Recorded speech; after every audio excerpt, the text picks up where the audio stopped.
Very good. Thank you so much, Wendy.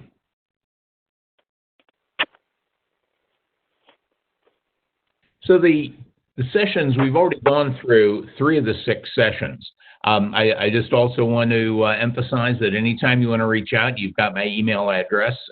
Please send me an email. Be more than happy to chat either about these sessions or anything else to do with the IT. And also, I'm very glad to see that all of you online are, although we're probably all sitting in our own socially distant quarantine areas, we're still working away on these things. So the threat assessment, the planning session, we went through looking at a threat assessment topology, and we talked about the Windows 10 upgrade. And we looked at identification. We looked at, in the execute sub-process, how do we identify different activities? How do we look at what is really occurring that's probably part of the threats? Mitigation, which was the last one we looked at basically taking the threat identification subcategories and looking at how we can further define them so that we can detect. And in this one, we're going to look at detection. Next week, we're going to look at responding. How do we do responses to it? And the final wrap-up session, we'll talk about how do we evolve our threat assessments. So in our threat assessment topology, we've been through the planning, we've been into the executing, we've identified, we've mitigated, and now we're going to look at detection. The execute portion within within the topology itself is really where a lot of the action takes place. The other 3 sections, planning, of course, we've always got to make sure we plan to do the right things. And then when we talk about verification and adjustment in the last session, we'll talk about how are you going to manage once you've got a threat assessment in place. How do you take care of it? This is, threat assessments are one of those things, especially in today's world, where you just can't fire and forget. You can't just say, well, I've done it now, I've checked off that box, I'm done. Threats are evolving. Our threats evolve every day, every hour sometimes. So we've got to put a process in place and then maintain that process. So we talked about these 3 sessions, where we went with our planning, our identification, and mitigation. And now we are also looking at, as we talked about our threat assessment, the use case, Windows 10. One of the things that's interesting is, as I've said before, this is a real ongoing process. Let me give you a little bit of some of the background. We finished doing the installation of the first one, the first of 5. We were in the process of doing the failure mode effects and criticality analysis on the next 4 with the vendors.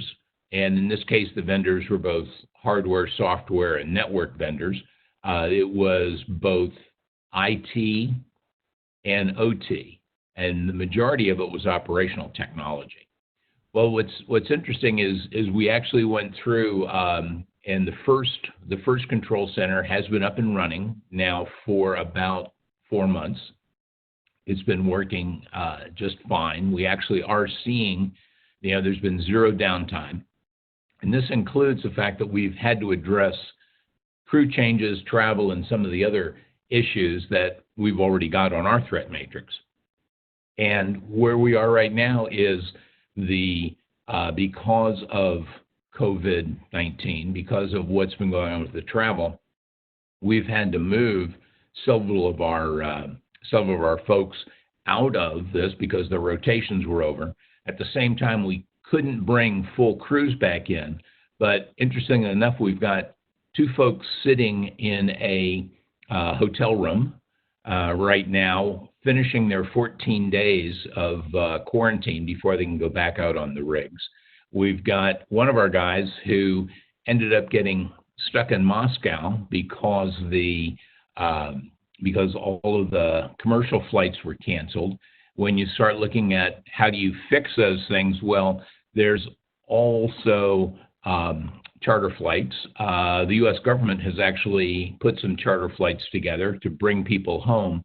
What doesn't end up in the news is the fact that you don't know what the price is until you get home. And what they're doing is the government folks and the charter agencies are making people sign promissory notes with no amount in them in order to get on the planes. We think right now with our first ones that have come back, it's somewhere between $10,000 and $15,000 per one-way trip. So that's, but you've got to look at that and you've got to plan for those risks. So we're still working on this. It's slowed down quite a bit because of it, but we keep updating our threat assessments and where we are in this process. So you now know some of the trials and tribulations of folks who are working overseas. Threat detection. What we want to do is we want to focus on how threats are detected. And what we want to look at are where the exposed processes are. And in your own organization, some of your exposed processes are things like email. Are you using shared file storage?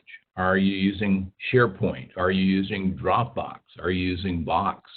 Some software as a service applications. Do you have things like OpenAir? Are you using that for doing project management, information collection, taking care of expenses? Are you using Salesforce? Are you using Oracle? All of those are exposed systems and exposed applications where you're going to have a threat evolving. There's two types of organizations out there. There are those that have detected the threats and are addressing them, and then there are those who haven't detected them yet. But all of us, no matter who we are, no matter where our emails are subject to some type of threat. It may just be scamming, but that's it. We're going to look at two examples, Shodan, which we've talked about before, and I'll talk some more about it. And then I'll look at configuring an Exchange Server dashboard. What do you get out of your dashboards? So our potential threat vectors that we talked about before were email, network access, file storage, software as a service, and mobile devices.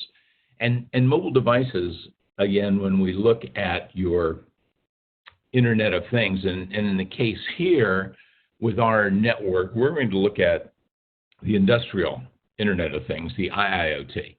But if you think about possibly what you have in your own offices when you get back to your offices, or what you may have in your home, you may have Internet of Things already hooked in. You might have a refrigerator in your office that sends out, is on the network so that you know if the door's open or closed. You might have a espresso machine that will tell you when the water's low on it and send a note to someone. You might have, if you're doing some type of industrial operations where you've got clean. Hi there, I hope you enjoyed that last clip. My name is Michael Maludis, and if you'd like to watch the full 60 minutes of that last webcast, while also gaining complete unlimited access to our entire library of IT learning, simply visit our subscribe page at greatpro.org/subscribe. Unlimited annual access is $199 per year, but if you use the coupon code LEARN2EARN, you can drop that membership fee to just $149. That's less than $13 per month for unlimited access to over 1,000 hours of on-demand career development, covering the entire spectrum of IT management best practices, including business analysis and requirements, software development, quality and testing, risk management, process improvement, project management, and even digital transformation. But your membership doesn't just give you unlimited access to our vast learning library. You also get free access to our mobile app, as well as direct access to our network of over 300 of the world's leading IT consultants, all of whom are dedicated to putting practical knowledge at your fingertips so that you can learn more and earn more. I hope you will join me in becoming a member of the Great IT Professional and advancing your career with us. And if you're on YouTube, don't forget to hit that subscribe button above so that you get notified whenever we publish new free webcasts each week of the year. Thank you for your time and best wishes for your continued success.